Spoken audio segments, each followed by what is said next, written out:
The subject of today's hearing is fiscal year 2027 budget request for U.S. Capitol Police.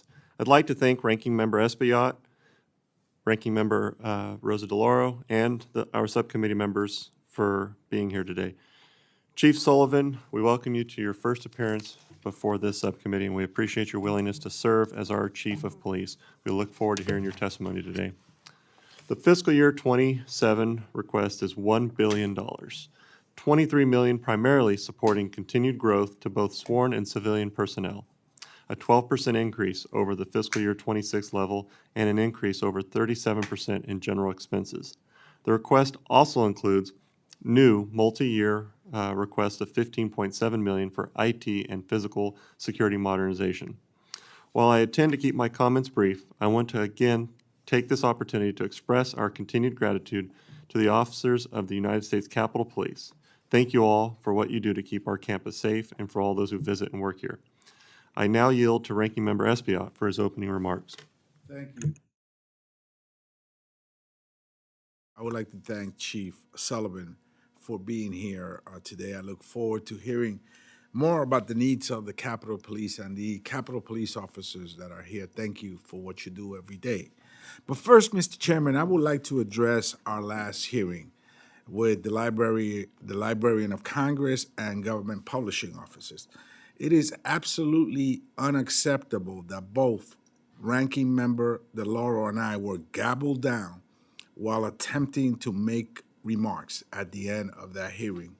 In Congress, there is an expectation of decorum and respect that should be given regardless of our party line. Mr. Chairman, I believe that this should be especially true in this legislative branch subcommittee, which has a rich tradition of bipartisan work.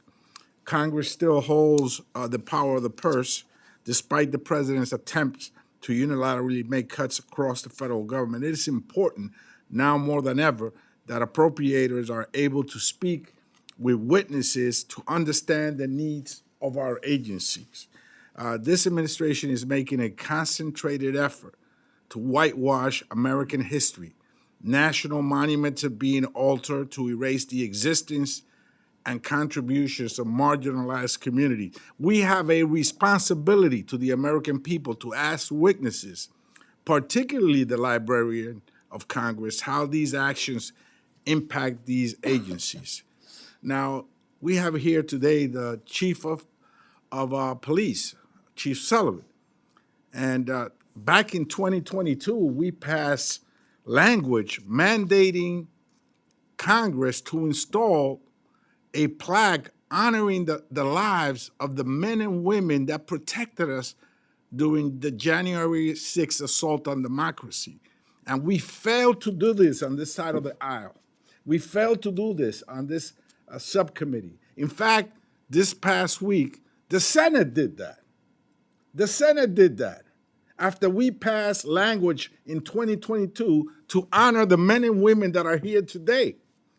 And so I want to formally invite you, Chief, for a walk to this plaque that we will have at 1:15 today in the Senate side, because we couldn't do it here in the House side. And yet, when we tried to speak to the agencies, at least in this last meeting that we had, the chairman obstructed our ability to do so.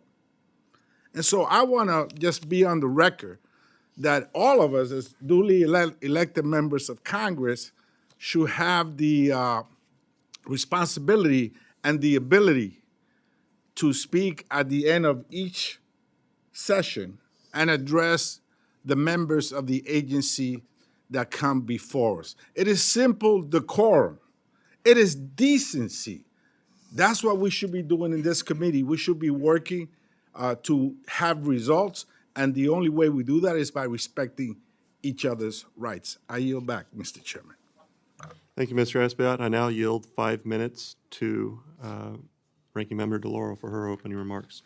Thank you very much, Mr. Chairman, and thank you to you, Ranking Member Espaillat.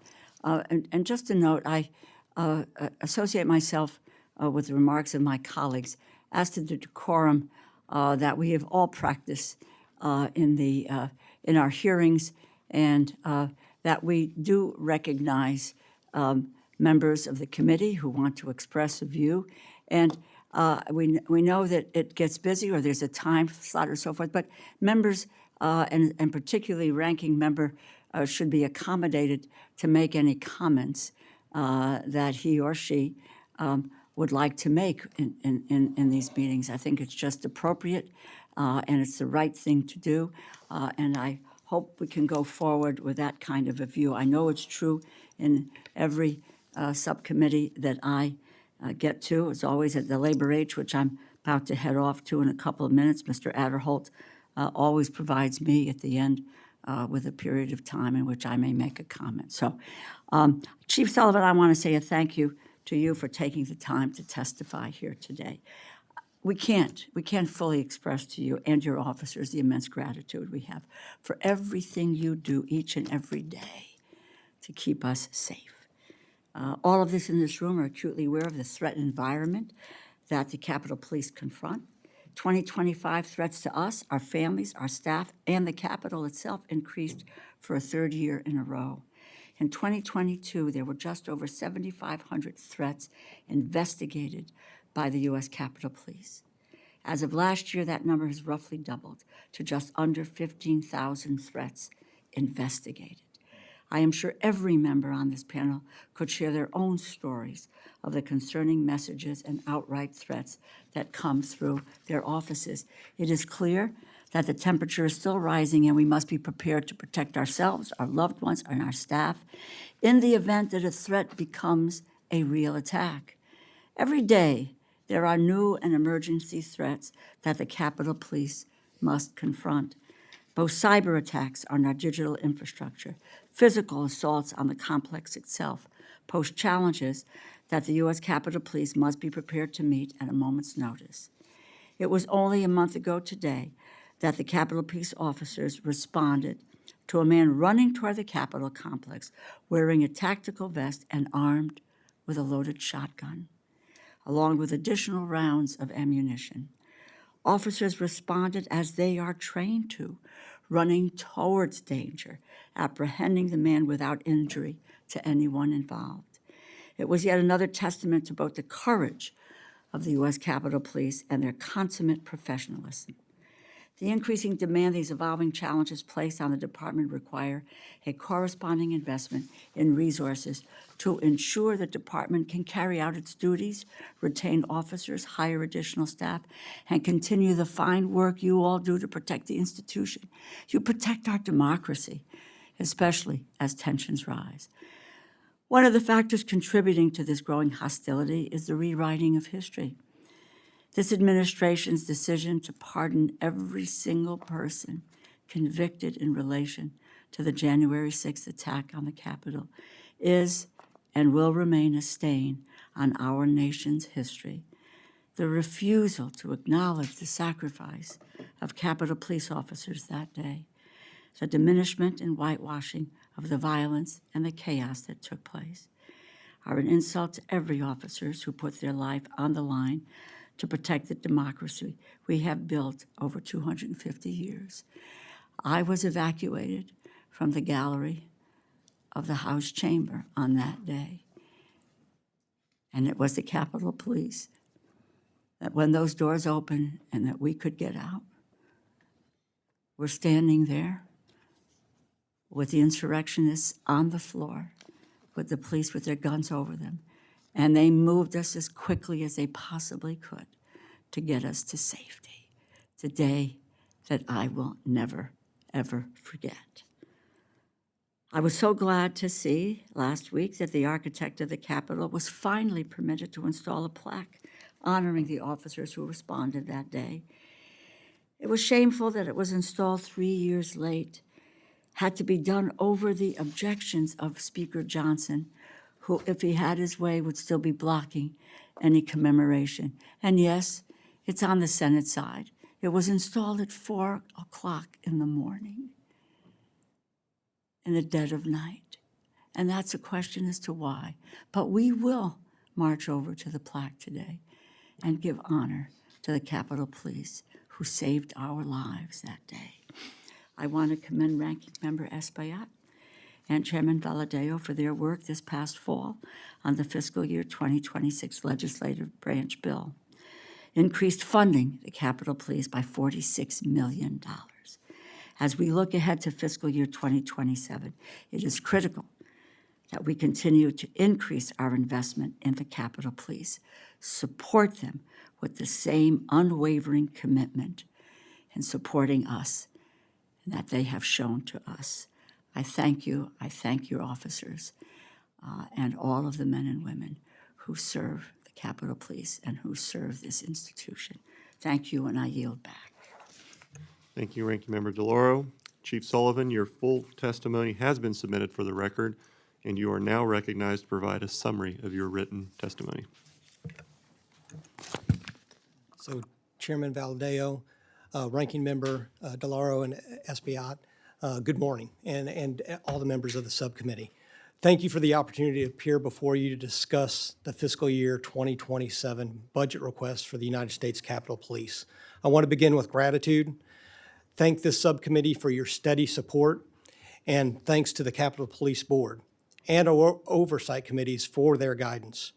And most importantly, thank you to the women and men of our department. The progress that we have made belongs to them. They show up every day, around the clock, committed to protecting this institution and the people who serve it. My priority is simple: your safety, the safety of your families, your staff, and everyone who works or visits the Capitol. While our officers who are on post are the most visible part of our mission, our work goes well beyond this campus.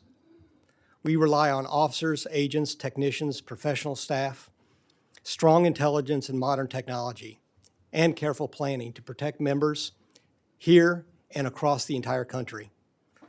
The threat environment continues to grow. In 2025, we investigated nearly 15,000 concerning statements and threats directed at the congressional community, a 58% increase from just the year before. And we're on pace to exceed that again this year. These are not just numbers. They're threats against real people. We understand how disruptive and unsettling that can be. That is why we are improving both how we investigate threats and how we keep your offices informed along the way. Our Protective Intelligence Operations Center is fully operational and serves as a central hub for member protection. We now have mutual aid agreements in all 50 states to be able to quickly surge resources wherever they're needed. And at the same time, we must continue to strengthen our workforce. We've made real progress in hiring, but the mission has expanded. More protective details, more congressional events, more security requirements, and more threat investigations.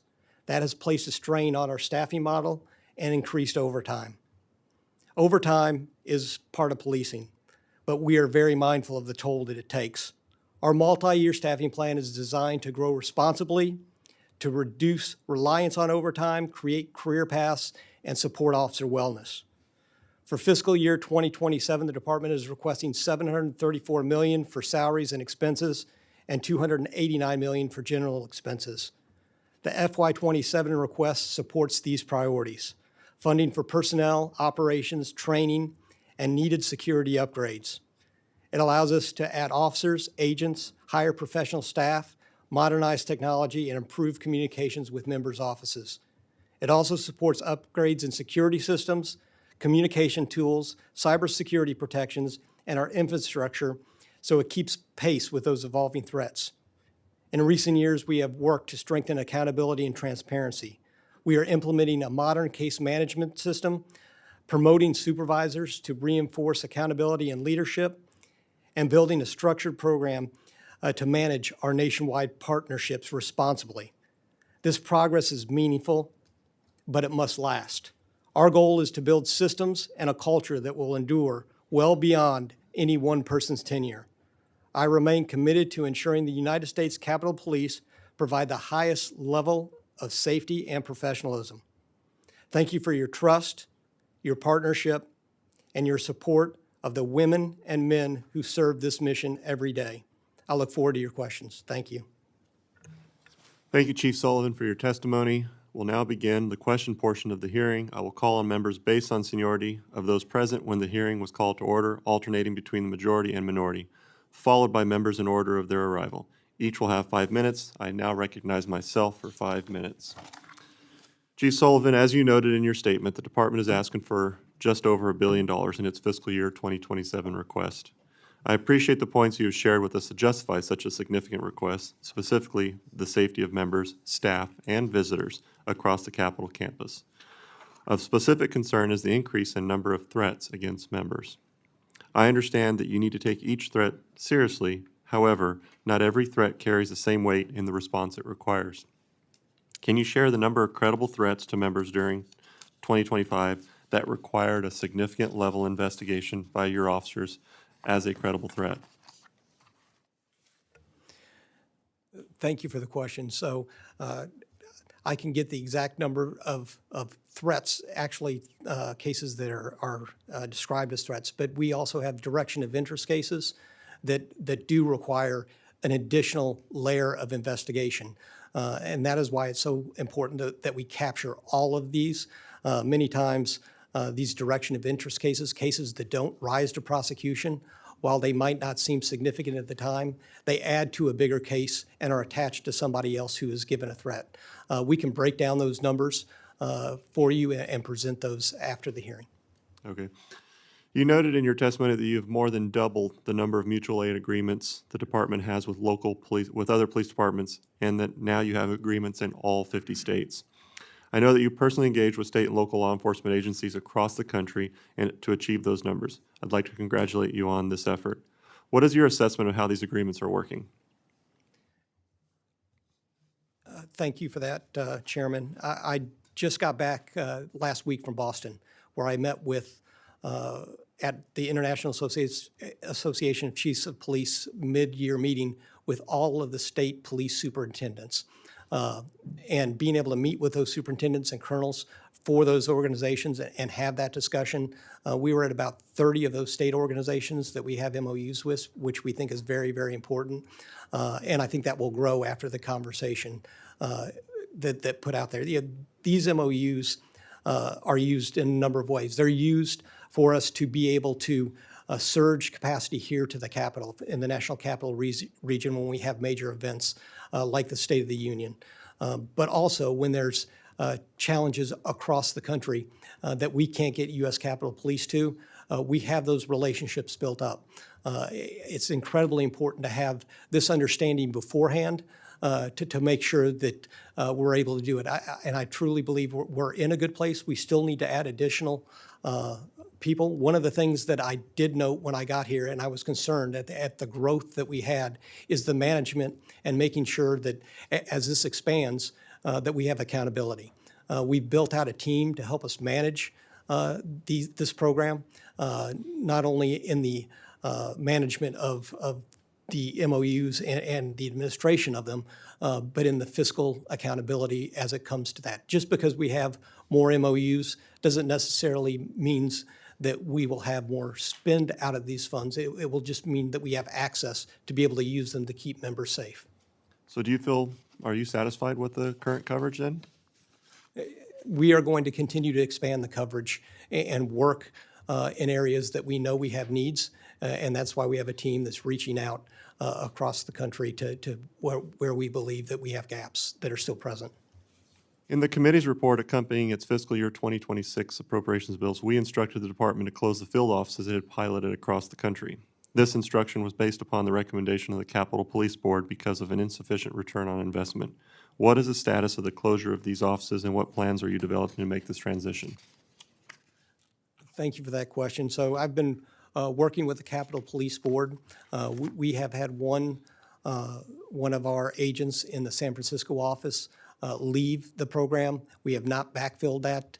The Capitol Police Board has asked for a briefing from the agents in the field, and that briefing is going to be later this month. I've also asked my assistant chief in charge of the program to do an assessment of where we are, and that will be presented to the Capitol Police Board next month along with the presentation. All right, my time's expired. I now recognize Ranking Member Espaillat for his 5 minutes. Thank you, Chief, for being here again. And we're in a constrained budget environment. And this committee has to always make tough decisions. So I'll be direct. You have asked for more funding. And if this committee holds your budget flat for fiscal year 2027, what specifically breaks? I mean, what kind of services cuts are expected, or what risks may increase if we hold the budget flat and we don't give you the increase that you've asked for? Thank you for that, Ranking Member. So a number of things would be at risk, and we'd have to make some very, very tough decisions. We think that we've presented a very lean budget that gets us to where we need to be. We have seen a exponential growing of the asks and the mission of the U.S. Capitol Police. Our support of CODELs has increased by over 100% over year, and we don't see that slowing down. Going in to 26 and to 27, we see that continuing to excel and cause us challenges. We also have increasing pressures on different areas that we're asked to open or expand the mission. We get consistently asked to open additional doors. And just for an example, for one door to open during 8 hours, it costs nearly $650,000 just for that 8-hour door to be open. So each door that we have to man with a 3-man and woman team, it costs us $650,000. Those pressures continue to add up, and those additional expansions of what we are asked to do continues to be there. And without this funding, we would have to make some very, very tough decisions about where we have folks to be able to do the work. Thank you, Chief, for that answer. Your fiscal year 27 request includes a $15.1 million initiative, the Security Network Modernization and Convergence Program. Could you provide an overview of the program and explain how it will enhance campus security? I'm still very much concerned about campus security for visitors, for our staff, for ourselves, and for the men and women of the Capitol Police. In many ways, I still feel that we're wide open, and I want to know how this particular program will enhance security on campus. Yeah, certainly. So this program helps us modernize our security when it comes to the potential cyber attacks that we could experience. It's something that we have seen across the country. Being able to make sure that we are prepared for those types of vulnerabilities that could potentially shut us down and not allow us to be able to keep this campus safe. So it's critical to keep up with the technology as it continues to change and advance very, very quickly, and stay ahead of those actors that wish ill of this place. What do you have in place right now? Let's say, so, as we enter the Capitol and we're waiting there to be swept, our cars to be swept, dozens, if not hundreds of people walk in, runners with backpacks, cyclists. How will you be able to detect what someone is carrying on a backpack that just walks right into the campus? Certainly, we have an open campus. I think that is something that is important, is something that I've heard from members that is important to maintain that type of environment, especially outside the buildings. That is why we have invested in making sure that we've expanded our canine ability on campus, which gives us an ability to be able to sweep any bags that are left in an area very, very quickly. But also, I think you will have seen over the last several years the increase of bicycle officers across our campus. Is there any technology available that you have identified that will be able to keep us safe from somebody carrying an explosive in a backpack walking into our campus? We continue to explore that technology because We think that's a vulnerability that we certainly do have using the technologies that we do have, which is the human capital and our dogs at this point. That technology, we have not found anything that makes us comfortable that it's ready for prime time just yet, but it's something that we continue to look forward to bringing to campus when it's ready. Thank you, Chief, for your testimony. And Mr. Chairman, I just want to be on the record of my concern about that particular scenario as we see it every day. Thank you, and I yield back. Thank you, Ranking Member Espaillat. And I now recognize Mr. Lalota for his 5 minutes. Thank you, Mr. Chairman. Chief Sullivan, how you doing? Good. How you doing, sir? Sullivan, is that an Irish name? A little bit. Happy St. Patrick's Day, sir. Thank you, sir. How long have you been the chief? About 9 months. What were you doing before that, chief? I was the chief in Phoenix, Arizona. And there you were dealing with budgets and staffing and training and morale issues and things like that? Same things. Dealing with those things here? Oh, yeah. How's that going? It's going very well. This is an incredible organization with an incredible mission. Good. About how many people are in your department? Sworn, our sworn population is about 2,300. And then you have a civilian staff as well? Yes, a little over 400. Okay. Is that growing from the last few years? It continues to grow. And you're asking for a 25% budget increase, the first time ever that you would be over $1 billion if we approve that? That's correct. Does that increase include more officers? It does. About how many, Chief? I'll get you the exact numbers on what that number supports, but it's an increase in our protective intelligence model, which is very slim when it comes to our ability to protect members. It also it increases our across the entire across the entire population. I would say as of right now, we are about 1,250 in our uniform operations, which is probably the most visible part of our operations. And we need significantly more, about 150 more, just to man the posts. If we were just to man every post without using any overtime, we would need nearly 150 more officers today than we currently have to be able to man that without any overtime. Certainly, I'm concerned with the overtime that we put on our folks every single day.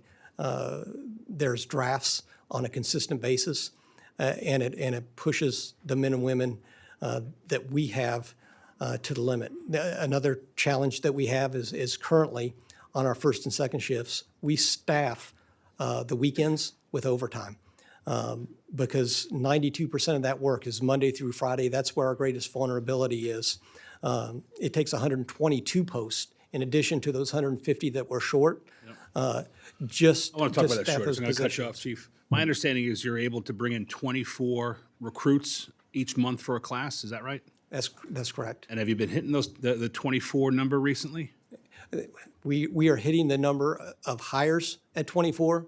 The number of graduates varies from class to class. I've seen classes that graduate at 14 to And my understanding is it's low, and I don't want you to lower your standards. I want you to keep your standards high. What can you do to get a higher graduation rate? Should we be bringing in more quality folks so that those first 24 that you're bringing in have a greater propensity to graduate without lowering the standards? Yeah, we will not lower the standards, sir. That is something that we absolutely need. Understanding why that we're losing people, and that's something that I've tasked our training folks to work on, to understand why we're losing people, because we're losing them for a variety of reasons. I offer you a suggestion, Chief. I come from a law enforcement family. My dad was a cop. Both my grandfathers are cops. My brother and I served in the military. Can you lean into recruiting some military veterans? My understanding is we could be doing more there about physically appearing at places where veterans are looking to be hired, but as well, if you need an authorization or an appropriation to hire more military veterans so they're part of those classes, my sense is that more of those folks, if we brought them in the door earlier on, would have a greater propensity to graduate. If you agree with that, Chief, can you do more to recruit military veterans as part of your force? Certainly, we will look for anybody that's qualified and consistently every class. That's one thing I see. It's something that we can look to expand. Great. My understanding is your rank and file officers are unionized, That's correct. and do you work with the union? I do. How are things going there? There's always a tension between management and labor, but we have consistent communication and talk frequently. And how's morale amongst the officers? You know, that's a question that I've had throughout my 30-year career, and especially the last 15 as I've been in executive leadership in departments across the country. You know, my one-on-one conversations have been very positive. And when I have those conversations, I can tell you that there certainly are challenges when we look at the number of hours and the unpredictability of when we are asking them to work overtime, in particular, as the biggest challenge that I see out there. Good. I would encourage you to stay focused on that. I understand there's a strong correlation between morale and productivity, and you're in a tough job that is charged with keeping us here safe and the visitors of the Capitol safe. And I encourage you to keep on those paths, Chief. I yield. Thank you. I now recognize Mr. Hoyer for his 5 minutes. Thank you very much, Mr. Chairman. I want to join the ranking member in his comments with reference to the civility and courtesy that we ought to extend to one another in this committee, in other subcommittees, and in the full committee. And that was not done in the last hearing, and I regret that. And let's hope we have better consideration of one another going forward. Chief, I'm sorry that we're in and out. We have the director of NIH in front of the Labor Health Committee. I want to pursue what may have already been talked about.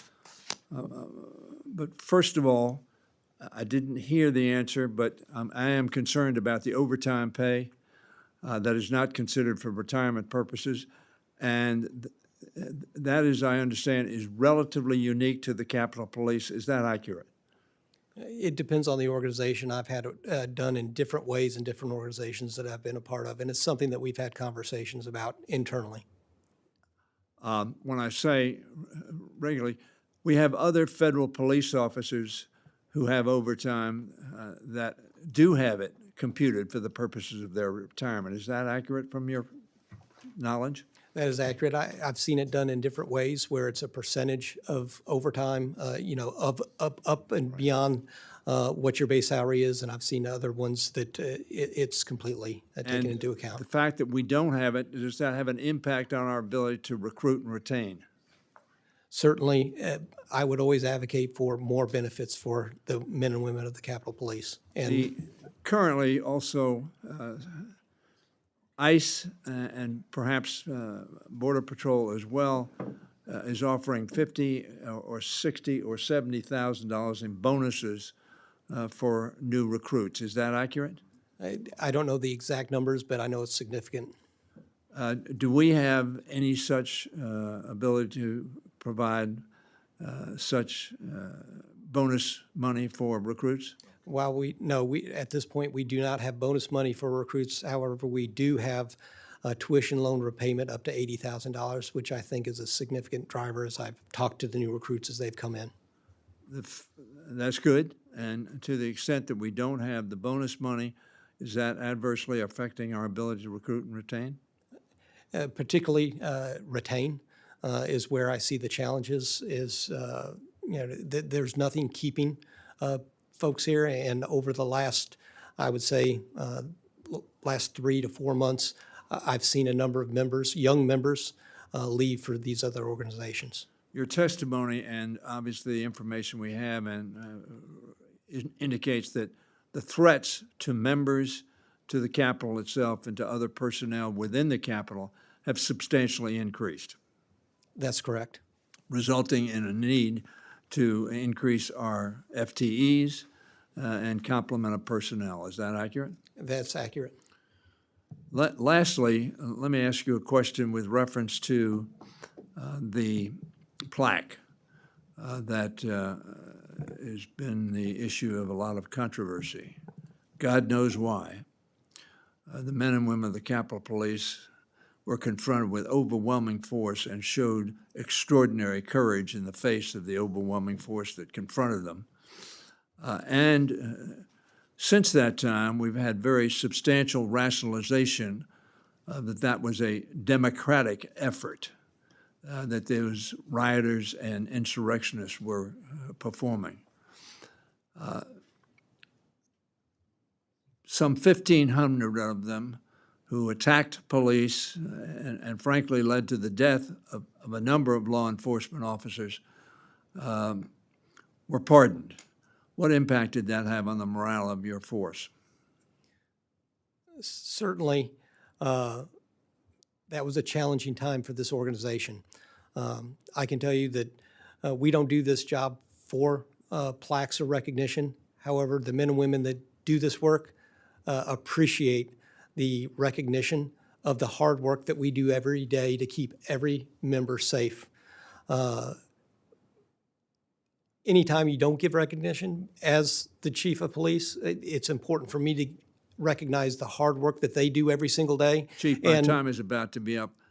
I appreciate the observation about the plaque. What about the pardon? all of those things affected this organization and the morale of the men and women that do this work. Thank you, Chief. Thank you for your service, and thank you, the men and women of your department, for their service and their courage. Thank you. I now recognize Mr. Moore for his 5 minutes. Thank you, Mr. Chairman, and thank you, Chief Sullivan. Appreciate you being here today. And I think Nick already said it, but happy St. Patrick's Day. Mr. Hoyer just touched on something that a lot of us have been talking about, and that's the increased threats that are going on with members. I doubt there's a member on this dais that hasn't had some type of threat since they've been in office. Sometimes those have unfortunately actually equaled action. Steve Scalise or Gabby Giffords when I was here working as a staff member.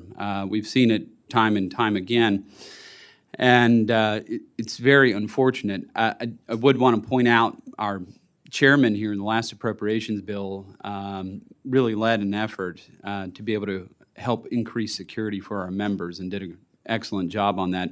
So cognizant that this is a public setting and you might not be able to give too many specifics, but what can you tell me about the standard operating procedure for when a member receives a death threat? I've had a few of these. I've had somebody show up at my house. One individual was presumably armed outside of my house when I wasn't there. My family was there. I have folks showing up at my church now, which is interesting. How does your team work to determine credibility? At what stage do you begin working with other federal, state, and local partners? Do you request a wellness check from local police to ensure the individual is still where they reside? We had one guy that was in Maine or something like that and was trying to come down to West Virginia.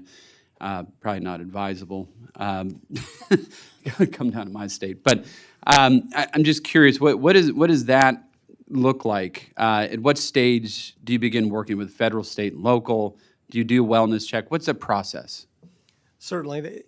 Thank you for that question. And one of the key parts of our Protective Intelligence Operations Center that I spoke about in my opening comments was that single point of contact for intake. When you have over 15,000 threats and concerning statements, to get them all in one place, to be able to triage them, so when we have those most serious threats, we can bring resources to bear immediately.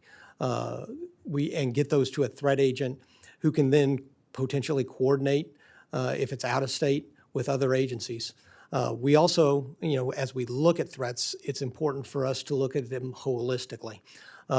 Each one is different. We have to look if somebody has the means and motive to carry out said threat. And then we have to be able to monitor that person going on. We will work with our state and federal officials. We talked about the MOUs that are out there, being able to have those to be able to go out and do wellness checks if that's what is recommended. It's not a standard operating procedure. We work with our department psychologists to take a picture of what this looks like. The idea is safety. Safety sometimes involves prosecution, but we want to de-escalate and create a safe environment and working with all of the professionals at the U.S. Capitol Police and other federal partners and state and locals. That's what we strive to do in each of these situations. Yeah, and what does the coordination look like with, say, the FBI, right? If somebody's going to go out and prosecute these folks, is that who you refer some of these cases to go forward and do something about this? We will certainly work with the FBI depending on what the threat is. We will send threat agents out across the country to work with state and other federal officials to get prosecutions. We also have, and we want to expand, and we are planning to expand our SAUSA program. We have U.S. attorneys that are embedded in offices, and we want to embed them throughout the country, and then they can work regionally to be able to help prosecute those cases.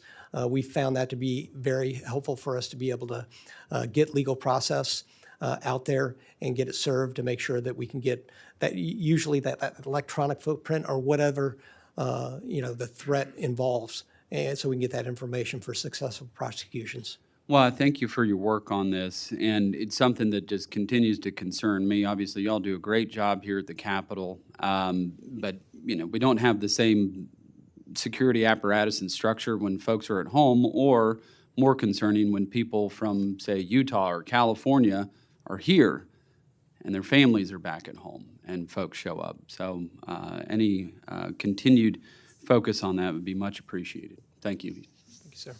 Thank you, Mr. Moore. I now recognize Ms. Malloy for her 5 minutes. Thank you, Mr. Chairman. Too far away. Hi, thanks for being here. I want to go back to the recruitment and retention conversation you were having earlier. I appreciate everything you and your officers do here, keeping us safe on an open campus. Obviously, we interact with them every day, and it makes sense to me that having a well-trained and satisfied workforce probably means we're safer and they're doing a better job. And a lot of times your officers are the first line of public service or public relations that we have at the Capitol. That's what I'm trying to say. So a lot of people's first impression when they come here is how they interact with your officers. And so my question is, as you work to build a stronger sworn workforce, what are the trends you're seeing in retention of officers, and to what extent are some of the tools that we've given you, like student loan repayment and even no tax on overtime, helping in that retention? Thank you for that. Hiring is one thing. Being able to retain the men and women that do this work every single day is something we need to focus on. And while we need to focus on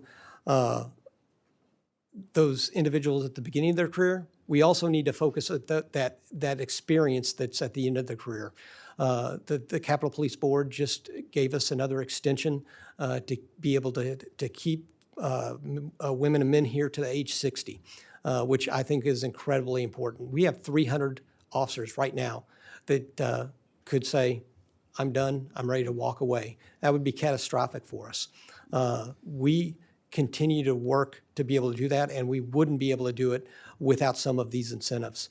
The student loan repayment, the no tax on overtime, while I have not heard, because I think this will be the first cycle that everybody's getting ready to do here by April 15th, I'm sure I will get feedback in that area as well as something that was positive.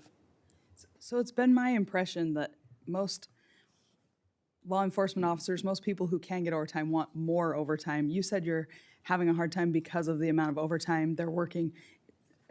Are the officers concerned that they're working too much overtime? There's a significant amount of overtime that is required to complete the mission every single day.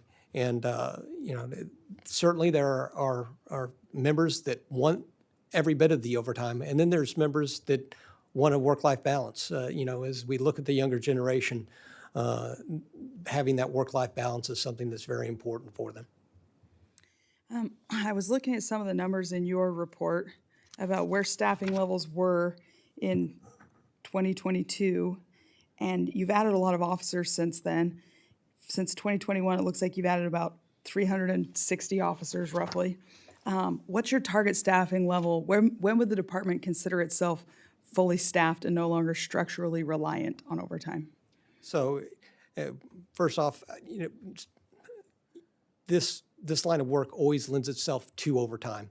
There is always going to be some amount of overtime, but understanding what the workload is something that we stood up a workforce office, staffing office, that is helping us to do that. They are going to present a report later this year to give us what that looks like, but it's going to be important for us to replicate that report every single year.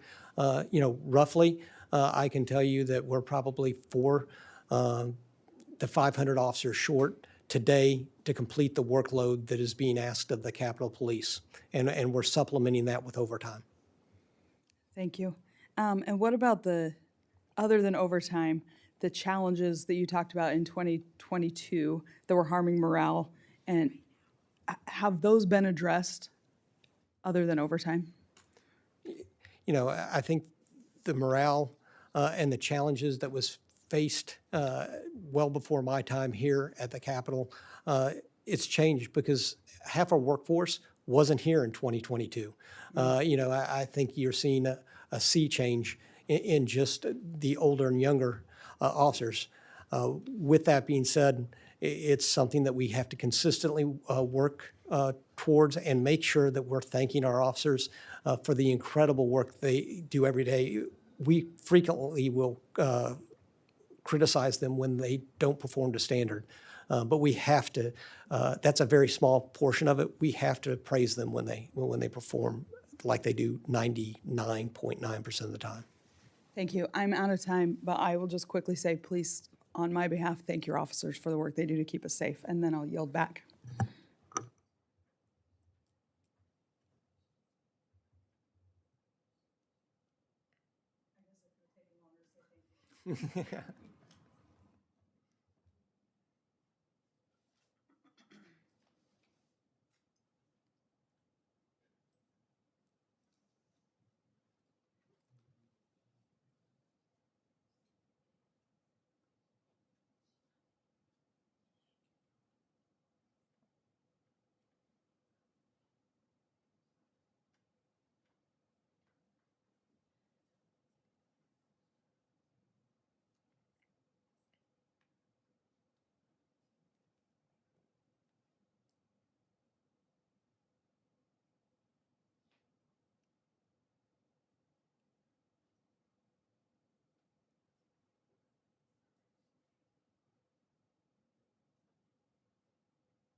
We were going to try to wait for Ranking Member DeLauro, but it sounds like she's not going to make it. So with no further questions, I do know that there was a request by Mr. Espiat for some closing statements. I'll give him the opportunity before I yield it back to myself.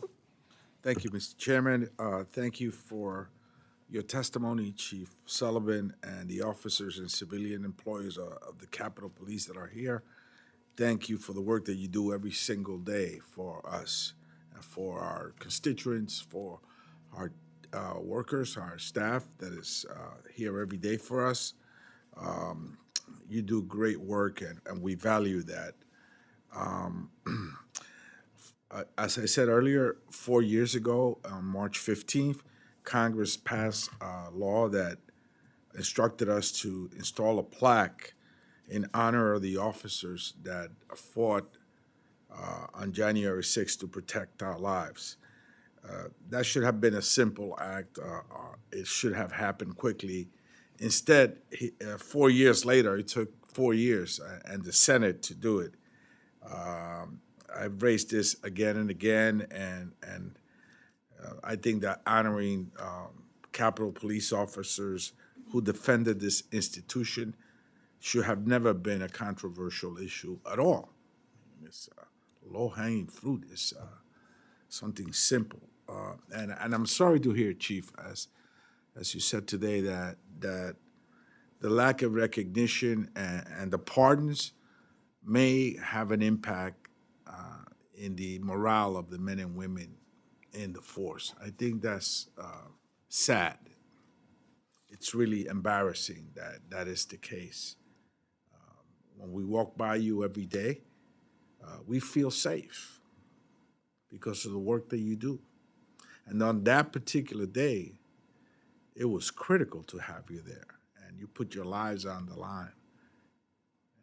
And it is embarrassing that we're treating this lightly and that a plaque is installed at 4 o'clock in the morning, in the dead of night, almost in a hidden way.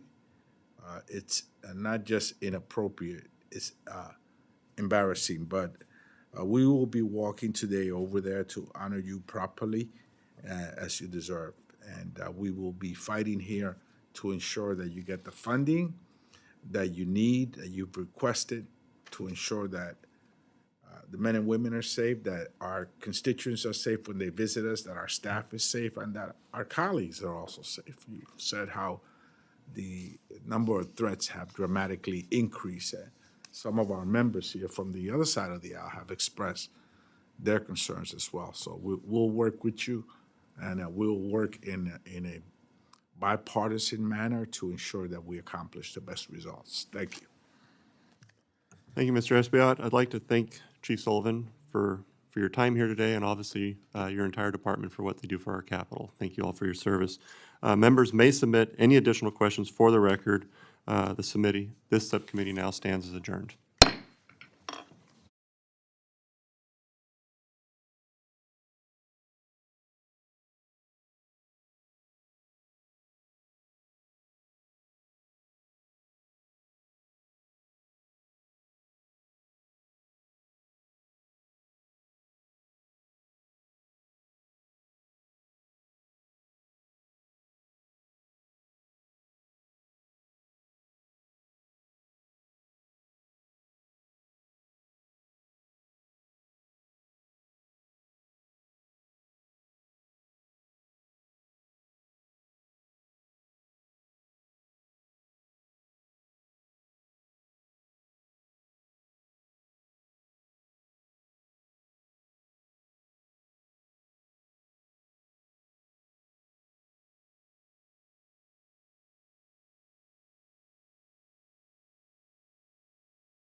This subcommittee will come to order. This is fiscal year 2027 Legislative Branch Subcommittee Member Day hearing.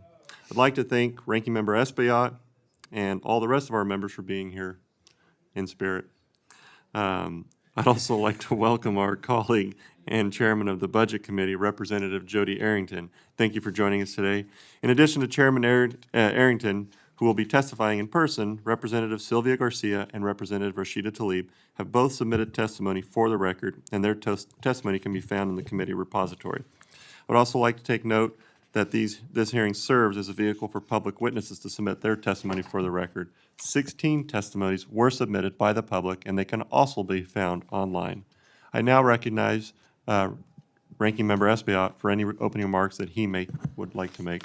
Thank you, Mr. Chairman. I appreciate hearing from our colleagues and the general public each year. The subcommittee should always consider public input before making up our minds on the fiscal year 2027 bill. I yield back. Chairman Arrington, your full testimony has been submitted for the record, and you are now recognized to provide a summary of your written testimony. Thank you, Mr. Chairman and Mr. Espaillat. Fortunately for me, you are thinking about ways to resource the legislative branch so that we can govern our great country. But fortunately for me, you have a perspective of being on the Budget Committee and a former Budget Committee member. You know that our oversight responsibilities primarily focus on the Congressional Budget Office. The Congressional Budget Office has a very difficult job. They fundamentally score policies that we develop and draft in the form of legislation, and that score will show up as either more revenue or greater expense, and over a budget window of 10 years will affect the economic outlook, so it could affect growth rates, interest rates. So in order for us as lawmakers to make informed decisions, CBO has a huge responsibility to make sure that those scores are accurate, that the way they arrived at those scores are transparent so that we can have some give and take and good, healthy debate, and that they're timely, because these things we have to move expeditiously to solve some of the big problems facing our country. Both Republicans and Democrats have shared their concerns over the years about scores that were either not accurate, not timely, or transparent. And for 50 years, since the 1974 Budget Act and the Budget Committee and CBO were created, not once have we as Budget Committee members, both Democrat and Republican, had the value and benefit of an independent audit of CBO. Not even a GAO audit. Every department and every agency and most programs in the federal government have endured some sort of audit, because that gives us as members the information we need to decide if there are ways to improve these programs, these agencies, these departments. This is not a political exercise or a partisan exercise. I think there's been enough criticism on both sides about, again, accuracy, timeliness, and transparency. I'm simply requesting that we put some money in to do an independent audit. I've even told my Democrat colleagues, you pick the auditor, honestly. That's how strongly I feel about we need an independent assessment of the methodologies, predictive modeling, technology, and overall operations. Mr. Chairman, CBO, one of the recommendations may be that they need more resources.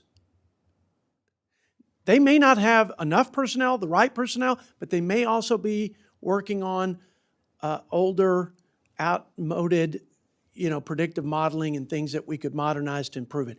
I just want to make sure that we as members and as the customer of CBO have the information we need to make the right decisions based on our views, our values, and the people we represent.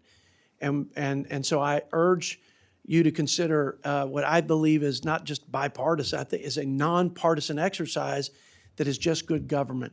And I think it'd go a long way.